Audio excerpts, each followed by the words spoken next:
Hi everyone and welcome back to my YouTube channel. और आज हम स्टार्ट करेंगे आर्टिकल 127। इसका टॉपिक क्या है कि अपॉइंटमेंट ऑफ एड हॉक जजेस। ठीक है, तो आर्टिकल 127 में क्या कहा गया है तो वो हम वन बाय वन पढ़ते हैं। तो सबसे पहले बोला गया है if supreme court can not continue session due to lack of quorum of जजेस।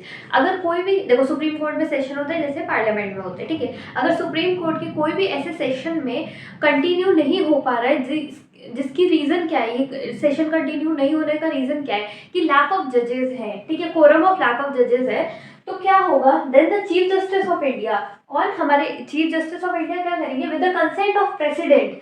किसकी कंसेंट से? प्रेसिडेंट की कंसेंट से क्या करेंगे, अपॉइंट एन एडहॉक जज फ्रॉम अ हाई कोर्ट। ठीक है, एक एडहॉक जज अपॉइंट करेंगे किसी भी हाई कोर्ट से। वो महाराष्ट्र हाई कोर्ट भी हो सकता है, वो राजस्थान का हाई कोर्ट भी हो सकता है, या वो दिल्ली हाई कोर्ट भी हो सकता है। किसी भी हाई कोर्ट से अपॉइंट कर सकते हैं। कौन करेगा? सीजेआई करेंगे। किसकी कंसेंट के साथ करेंगे? प्रेसिडेंट की कंसेंट के साथ करेंगे। और कब करेंगे? जब लैक ऑफ कोरम ऑफ जजेस होगा सुप्रीम कोर्ट के किसी भी सेशन को कंटिन्यू करने के लिए। ठीक है, ये हो गया फर्स्ट पॉइंट के बाद। इसके बाद क्या बात आती है, अपॉइंटमेंट ये हो गया है ना। इसके बाद दिस जज will attend all sitting of Supreme Court. Basic सी बात है, ठीक है, कॉमन सेंस की कि ये जज को अपॉइंट इसलिए क्या गया है कि जो हमारे सेशन है वो कंटिन्यू हो पाए। तो इसकी बात क्या है, जो सारे जज, जो भी जज अपॉइंट होएगा, जो एड हॉक जज अपॉइंट होएगा, वो अटेंड करेगा सारी सिटिंग ऑफ सुप्रीम कोर्ट जिससे सेशन कंटिन्यू हो सके बिना कोई इंटरप्शन के। ठीक है, अब क्लॉज 2 में क्या बोलते हैं, दिस एड हॉक जज of high court before appointing and consulted with CJI of the high court. अब देखो, सोचो कि राजस्थान हाई कोर्ट से मतलब एक जज एड हॉक जज अपॉइंट किया गया for the continue session of Supreme court sitting. ठीक है, तो एक राजस्थान हाई कोर्ट से किया है, तो जो सीजेआई था उसने पहले तो कंसेंट ली थी प्रेसिडेंट से कि मैं एक एड हॉक जज अपॉइंट कर सकता हूँ। ठीक है, तो प्रेसिडेंट ने कंसेंट कर दिया। अब ये कंसल्ट भी करेंगे, जो सीजेआई है हमारे चीफ जस्टिस ऑफ इंडिया है, वो कंसल्ट करेंगे chief justice of high court से कि हम आपके राजस्थान हाई कोर्ट में से एक जज को ले रहे हैं और उनको वहाँ पे, क्योंकि हमारी सिटिंग कंटिन्यू नहीं हो पा रही due to lack of quorum of जजेस, तो हमें चाहिए कि आपके कोर्ट में से एक जज आके प्रोसीड करे एज अ जज ऑफ सुप्रीम कोर्ट। ठीक है, तो कंसल्ट करेंगे किससे? Chief justice of high court से। तो जिस भी कोर्ट के जज को अपॉइंट किया जाएगा, जिस भी हाई कोर्ट के जज को अपॉइंट किया जाएगा, उस हाई कोर्ट के चीफ जस्टिस से कंसल्ट होगी। और कंसेंट किससे लेंगे? प्रेसिडेंट से। ठीक है, इसके बाद बात आती है chief justice of high court appointed. हाँ, ये हो गया।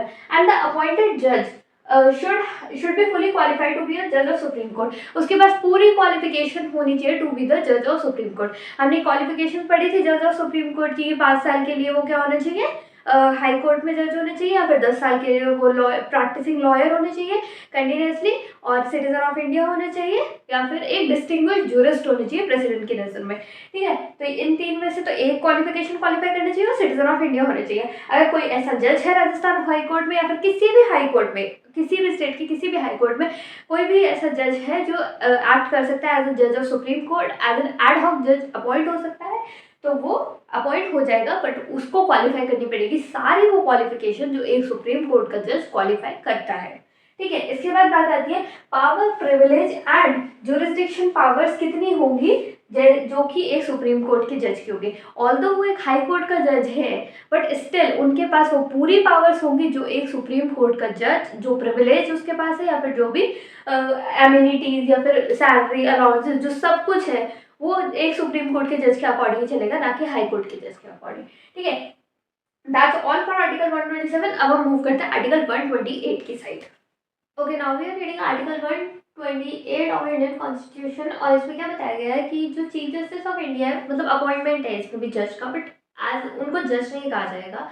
ठीक है, पर कैसे अपॉइंटमेंट होगा, क्या है, ये कौन है, तो वो पढ़ता है आर्टिकल 128 में। तो जो हमारे चीफ जस्टिस ऑफ इंडिया है with the consent of president, president की कंसेंट से जो हमारे चीफ जस्टिस ऑफ इंडिया है can appoint a person who you need to be who used to be a judge of supreme court। ये qualification आ गई। ठीक है, अब क्या है, सीजेआई अपॉइंट करेंगे प्रेसिडेंट की कंसेंट के साथ। किसको, क्या क्वालिफिकेशन होनी चाहिए उस इंसान की कि या तो वो कोई प्रीवियस जज रहा हो सुप्रीम कोर्ट का, या फिर उसने फेडरल कोर्ट का कोई जज एज जज उसने काम किया हो। अब फेडरल कोर्ट क्या होती है? फेडरल कोर्ट वो होती है जब हमारा सुप्रीम कोर्ट नहीं था उससे पहले हमारी फेडरल कोर्ट्स चलती थी। ठीक है, तो अगर कोई भी ऐसा इंसान है जो कि पहले एज अ सुप्रीम कोर्ट का जज काम किया है, इधर किसी फेडरल कोर्ट में काम किया है, ठीक है, तो will and fully qualified to be a जज ऑफ सुप्रीम कोर्ट, और वो फुली उसकी सारी क्वालिफिकेशन कंप्लीट करता है टू बी अ जज ऑफ सुप्रीम कोर्ट, तो वो पर्सन अपॉइंट किया जाएगा एज अ जज of Supreme Court. But this person is will not be called as जज ऑफ सुप्रीम कोर्ट। उसको सारी पावर्स होंगी, प्रिविलेज होंगी, जो भी सुप्रीम कोर्ट के जज की ज्यूरिसडिक्शन होगी वो सब मिलेंगी, जो भी सैलरी अलाउंसेस होंगे वो भी मिलेंगे, बट वो नहीं कहा जाएगा एज अ जज ऑफ सुप्रीम कोर्ट। वो जज नहीं होगा, एक सुप्रीम कोर्ट के जज की तरह उसको रखा जाएगा, बट वो जज नहीं होगा सुप्रीम कोर्ट का। ठीक है, अब इसके बाद हम बात करते हैं आर्टिकल 129 में। इसमें क्या बताया गया है, सुप्रीम कोर्ट क्या है, कोर्ट ऑफ रिकॉर्ड है। अब कोर्ट ऑफ रिकॉर्ड के वर्ड का मतलब क्या है, इसका मतलब क्या है, कोर्ट ऑफ रिकॉर्ड वो चीज़ होती है जिन चीज़ों के बेस पे हम अपने डिसीजंस लेते हैं। ठीक है, फॉर एग्जांपल जैसे जितने भी सारे लोअर कोर्ट्स हैं या फिर हाई कोर्ट्स हैं, ठीक है, सुप्रीम कोर्ट ने कोई डिसीजन दिया, अब ये जो सारे हाई कोर्ट हैं या फिर लोअर कोर्ट्स हैं, ये सब इनके डिसीजन पे तो चलते हैं। तो सारे जो भी सारे एसेंशियल ये केस पे जो भी सारे एसेंशियल एलिमेंट्स होते हैं या फिर जो भी एविडेंस होते हैं, उनको as a court of record use करा जाता है नीचे दूसरे आने वाले केसेस में और दूसरे नीचे वाले लोअर कोर्ट्स के लिए। ठीक है, तो जो कोर्ट और रिकॉर्ड होता है उसमें सारे जो भी केस सुप्रीम कोर्ट में लड़े गए हैं या फिर जो भी केस आए हैं सुप्रीम कोर्ट में, वो सारे एज एन एविडेंस रहते हैं और वो यूज़ होते हैं आने वाले केसेस के लिए और जितने भी सारे लोअर कोर्ट्स या फिर हाई कोर्ट्स के हैं उनके लिए। ठीक है, इसके बाद बात आती है कि जो सुप्रीम कोर्ट है उसके पास पावर है, क्या पावर है, to punish for the contempt of court. Supreme court punish कर सकता है for the contempt of court. आप कोर्ट के बारे में कुछ भी फालतू बोल रहे हैं या फिर कुछ भी आप ऐसा उसकी बात नहीं मान रहे या फिर उसको कंटेम्प्ट कर रहे हैं, तो आप पनिशेबल होंगे under by the supreme court under the contempt of court वाली चीज़ पे। ठीक है, और ये दे रखा है सुप्रीम कोर्ट को पावर आर्टिकल 129 में। ठीक है, आर्टिकल 128 और 129 इतना ही है, आर्टिकल 130 के साइड चलते हैं। Okay, now we are reading article 130 of Indian constitution, जिसमें बताया गया है कि जो इंडिया का सुप्रीम कोर्ट है वहाँ वो कहाँ पे होगा, दिल्ली में। ठीक है, और अभी कहाँ पे है हमारा इंडिया का सुप्रीम कोर्ट, दिल्ली में।